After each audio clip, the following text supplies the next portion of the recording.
Hi, I'm McLain from Denton, Texas, and I wanted to talk about my grandma's recipe for Russian rocks. My mom, Cleo Kripe, who also lives here in Denton, and I cannot find the recipe anywhere, but we're going to go see my sister in Austin for Thanksgiving, and she has to be on a gluten-free diet. So I came up with this recipe so that she can have some too. It has no flour in it. What you need is a medium mixing bowl. You'll need 1 cup of creamy peanut butter. I'm using a natural peanut butter that Jif just came out with. You'll need a 1/2 cup of sugar and 1 beaten egg. Make sure you beat that egg first and then mix all those ingredients together. Then you'll want to add a 1/2 cup of chopped walnuts. You could use pecans if you'd like, and I'm going to add a 1/2 cup of chopped dates, and you could use raisins or dried cranberries or just about any dried fruit that you like, but I am going to use dates and walnuts because that's what Grandma's recipe had in it. And since we can't find that sucker, then after you beat all those ingredients together, it'll form a pretty stiff dough.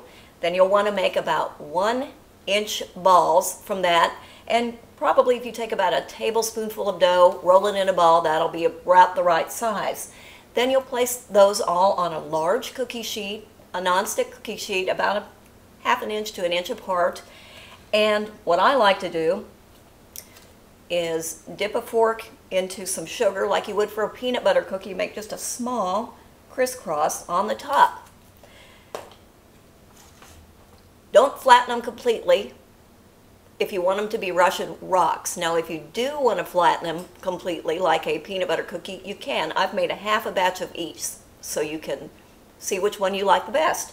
Now those go in a preheated 350-degree oven for about, now you're going to want to watch them, about 7 to 10 minutes. And usually mine are done about 7 or 8 minutes. My oven may run higher than yours, but anyway, you'll want to keep an eye on those, make sure they don't burn. They'll just puff up, and then when you touch them, they will still be a little soft, but when you bring them out, let them sit on the cookie sheet for about 1 minute, 2 minutes before you remove them. They're very delicate, but I happen to have some that are already made. And you can see that I've made both kinds.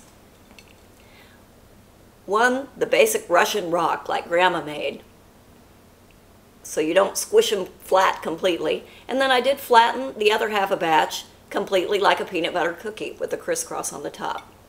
And I think I should get to taste them, and I'm going to.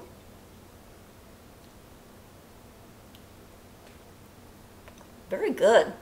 Very nutty, very delicate, not too sweet. There's only a 1/2 cup of sugar in the whole thing.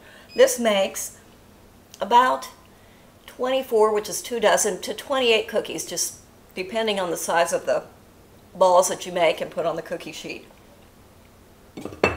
And again, since I don't have the mysterious recipe from my Grandma Jenny for the Russian rocks, we just made up our own. And again, this is gluten-free, so if you have somebody you know who's on a diet like that, or if you don't want to eat the flour, or you don't have any, then it's great. I'm McLain from Denton, Texas, and happy holidays to everybody. Bye-bye.